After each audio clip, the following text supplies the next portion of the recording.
I'm not going to talk trash to South Carolina this week, guys. Texas A&M is 3-3, two-loss losing streak in the SEC. It just wouldn't feel right to talk trash at this point. It wouldn't feel right to call their head coach a PE teacher. I'm not going to bring up the last 10 games versus Texas A&M. I'm not going to call them cocks the whole video, even though they do that themselves. I'm just not going to make fun of them. I'm not going to talk trash. We just need to talk football. Once A&M goes on a 2-game winning streak in the SEC, we're bringing the trash talk back. But for now, we're parking the trash talk. We're parking the danger zone. Let's get right into it. Man, it feels good bringing you guys another pregame video. Felt like an eternity waiting that single bye week. It makes you wonder how we survived the offseason. But anyway, on this video, I'm going to give you some truths about the Cox. We're going to talk about 5 things I want to see on the offense and defensive side of the ball for Texas A&M. What Haynes King can bring from Tuscaloosa and apply to the rest of the season. Or maybe it's all moot and it's Conner Weigman. I'm going to talk about what it's going to take to win this game, give you a score prediction, and at the very end of this video, I'm going to talk about this game acting as a springboard into the start of a new season for the Ags. Let's go. So South Carolina. My honest thoughts about them, and I try to be as honest as I can with you guys. I don't try to sugarcoat it. I don't try to fluff it. I don't try to make it too Aggie positive, even though I'm obviously biased. But my honest thoughts are that they're not very good. Their win against Kentucky was without their by far and away leader in Will Levis. Also, Kentucky turned the ball over like the first play from scrimmage of the game, gave South Carolina the ball at the 1-yard line. That's how they started the game. There was another egregious turnover later in the game. Kentucky could not tackle. South Carolina beat Georgia Southern by like 3 punt blocks, 2 of which I think were returned for touchdown. They lost 48-0 or something like that to Georgia, very close in that ballpark. Yes, they had some success against Arkansas. They got some things going on offense, but that's the Arkansas secondary, even more banged up than when A&M played them.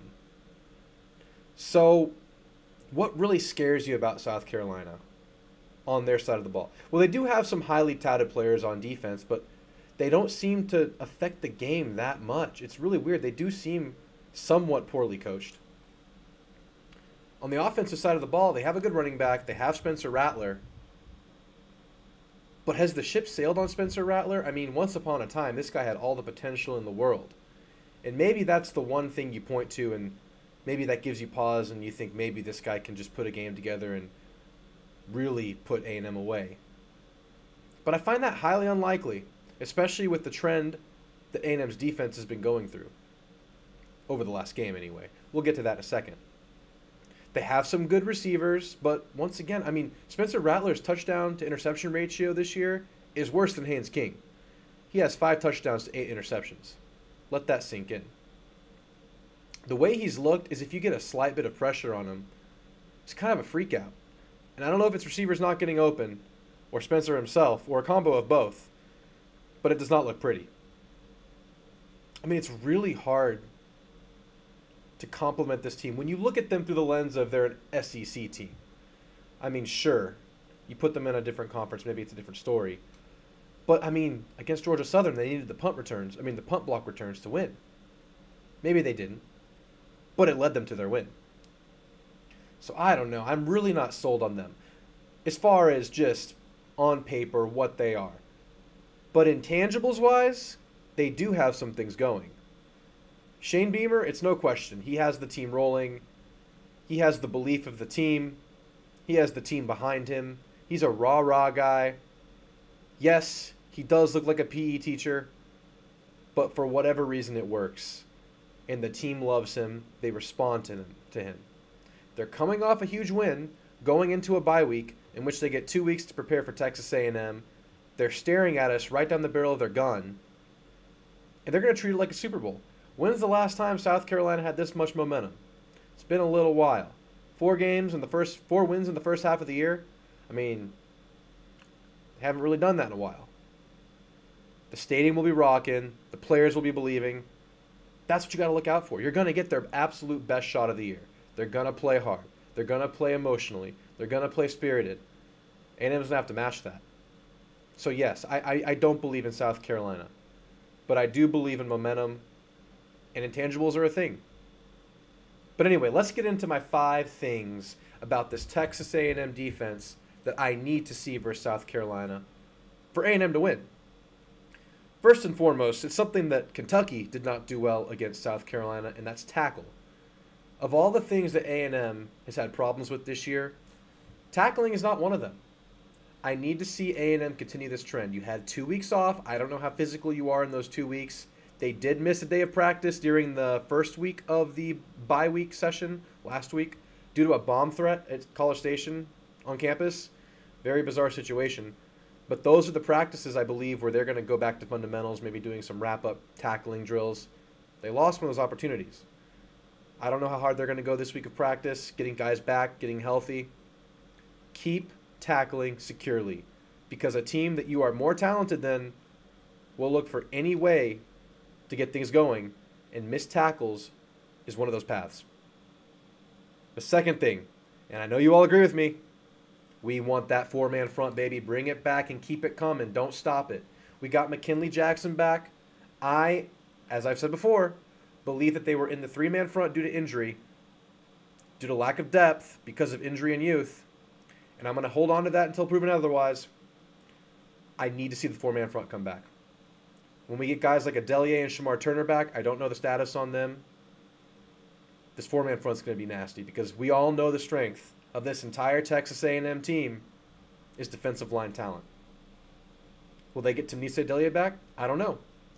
Which actually leads me to my third point on the defense. Get healthy. How healthy did you get over the bye week? Jimbo, of course, was non-committal to any player coming back. Jimbo will not tell you of injury status. That is not his job. He's not a medical guy. You do not ask the head coach injury questions. You just don't do it. So quit asking. Second time I've used that this year. But I want to see McKinley get back into it. Keep it going. I hope he's good. He should be. He played the whole game last game. As I said, Timnisa, Shamar Turner.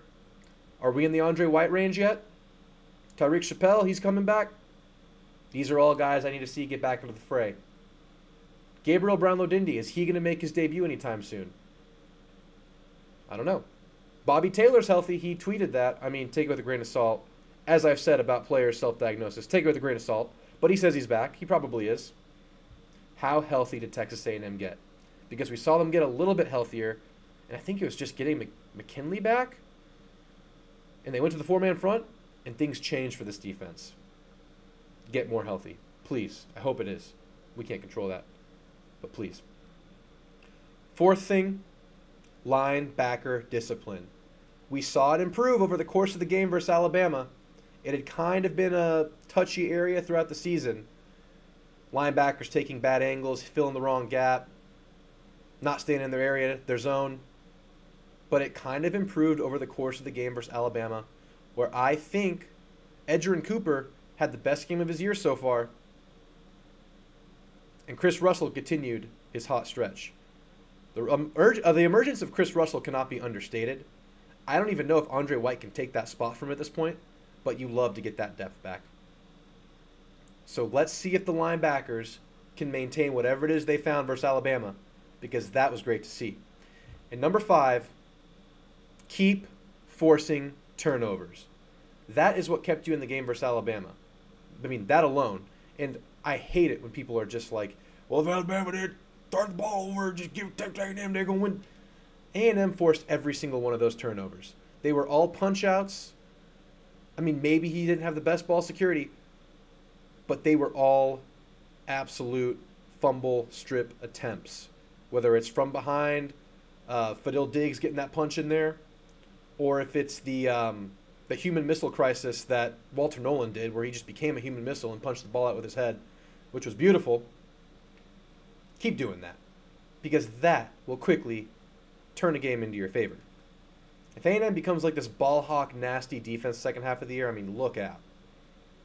But the other side of the ball has its own share of issues. And I think the trend is less sharply upward than the defense was showing last week. So the first thing I want to see of the 5 things I want to see from the offense is I want to see Achane get back over the 100-yard marker. He had a decent game versus Alabama. It wasn't a dud. He had a couple of meaningful runs. He had a huge first down the stretch. Achane did some things, but I want to see him return to that superstar form that had all of us super excited to see him this year take the reins. I want to see him get that little squirt of light that he needs to break off the 25, 30-yard run. I want to see him get a long touchdown run this game, like a 40-plus yard touchdown run. We haven't seen that in a while. Let's see Achane return to form. And some of his running mates as well. My second thing, I want to see a second running back get involved, and I don't care who it is. We've seen all of them.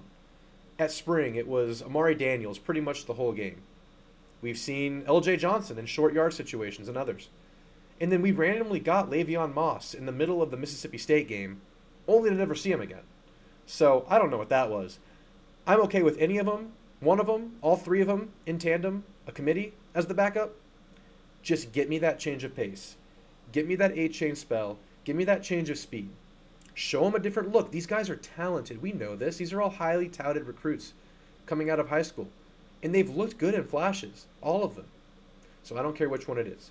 Give me the change of pace back. Third thing I want to see, simple one. Cam Dewberry. I want to see more of him at left guard. I've said my piece on Aki. I don't think he's in a position where he can be your every down guy right now. He can be a quality backup, goal line situation. But I really liked what I saw from Cam Dewberry at left guard. Now, health isn't one of my big main points on the offensive side of the ball, but you really hope you get Trey Zune back. That's one you really want back, so you can slide Cam Dewberry to left guard. Hopefully Bryce Foster's healthy at center and good to go. And the right side of that line just keeps improving. I love what I saw from Cam Dewberry. He looks way more ahead than I thought he would. Let's see some more of him.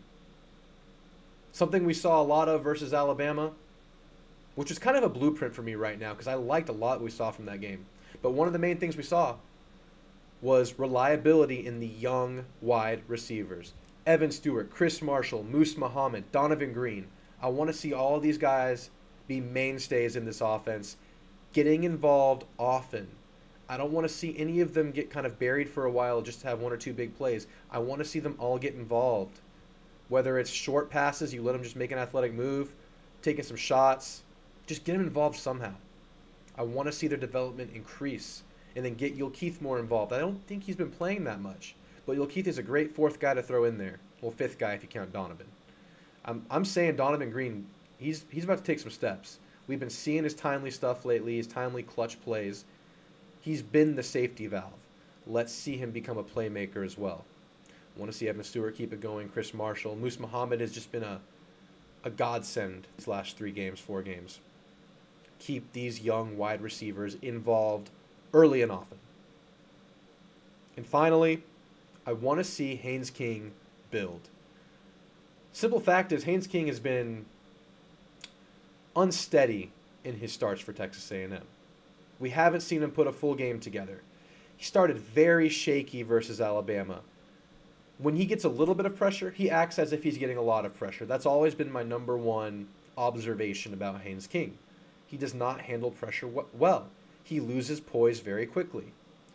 But as the game went on and he settled in and got, Lord knows he got hit over and over that game. As he settled in, he handled it a lot better. He handled the pressure. He evaded pressure. He got the ball out.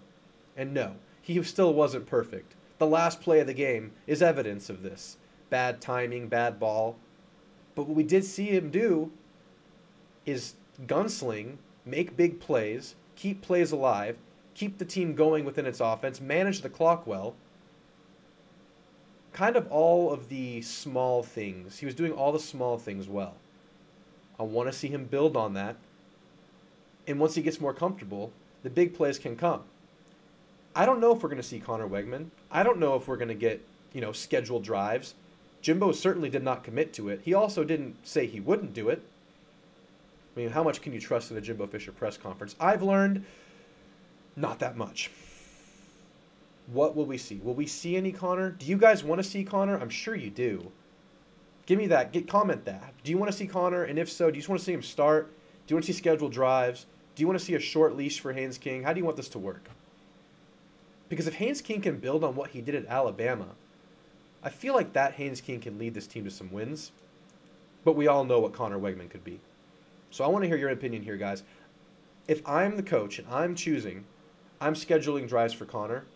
Kind of like how Florida did with Emory Jones when Trask was their starting quarterback. They did it versus A&M a couple times, where they would just put him in for a change of pace, really, because they knew Emory was the next guy. He actually turned out not to be the next guy. But to get him some experience, plus he was a highly touted recruit. You want to keep those guys happy. Transfer portal era. I would love to see some scheduled drives by Conner Weigman, to where Haynes isn't looking over his shoulder, at least in the down-to-down, range. He may be looking over his shoulder long term if that starts happening, but at least in the heat of the game, he'll be secure. So either way, Haynes King, build on what you gained from Tuscaloosa. Build that poise. So those are kind of my keys to the game for A&M. Those are the things I want to see either happen or continue to happen, because it's like there's no mistaking it. We saw things we need to see from this team versus Alabama. Is it a one-trick pony? Are you only going to see it versus Alabama? Or will they build? I would love to believe that they came together and will build from that performance. So what is it going to take to beat South Carolina? As I mentioned before, and as I was kind of alluding to in my segment about South Carolina, there is not too much that they're going to do that you shouldn't be able to handle. I do not believe this game comes down to the playmakers of South Carolina, the X's and O's, any kind of, stylistic battle. As biased as this might sound, and I don't know if you agree or disagree, you tell me, I think this game comes down to how well Texas A&M plays. Texas A&M comes out, Jimbo does a great game plan, there's some pace to this offense, those are both on Jimbo, but then there's no mistakes, no self-inflicted wounds. I think A&M can go and roll this team. I know they have the momentum going. I know they have a PE teacher that's like an extremely high-level cheerleader at head coach, who I respect greatly, as much as I joke. I just think A&M is too much for this team to handle.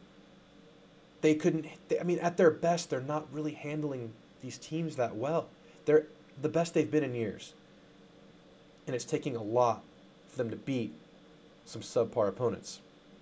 I'm saying this as a fan of a team that lost to App State, but I wouldn't put my face on this message if I didn't truly believe it.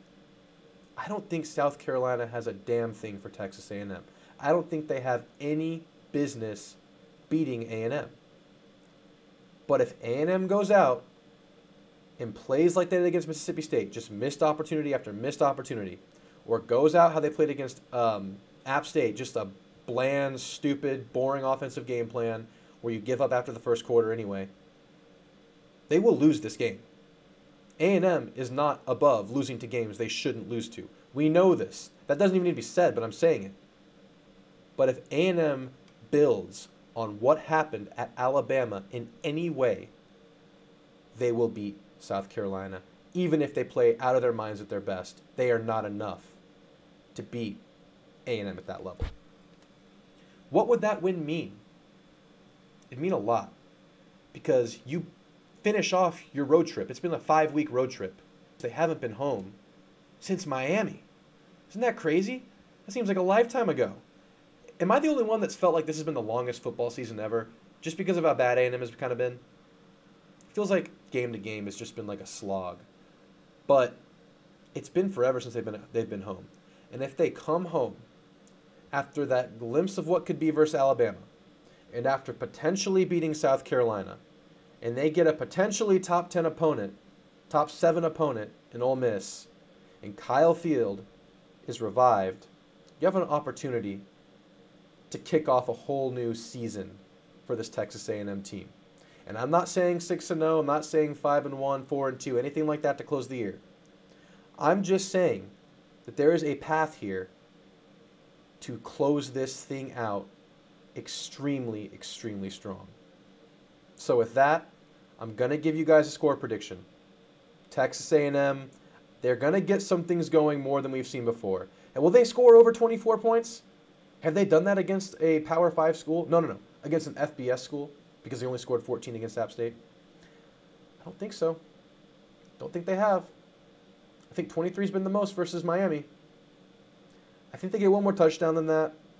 I think they get 31, and I think South Carolina gets 17. I think Texas A&M wins it securely, and then we get that huge home game versus Ole Miss. Ole Miss plays LSU. That could be an interesting game. At LSU, I believe. I kind of want Ole Miss to win that one, so A&M really gets their chance to jump back into this thing. I'm looking past South Carolina, kind of, just in my commentary. If I'm a fan, I'm not playing. Oh, man. What could be if you go out there and you just build? Just build upon what you started at Alabama. If you do that, if you build, you win. You win at South Carolina. But if you regress, go into your old ways, it's going to be a painful game and probably a painful end of the season. But I think it's going to happen. So guys, if you enjoyed this, please give a like and a subscribe. It helps me greatly. I appreciate you guys. Enjoy the game. Gig 'em.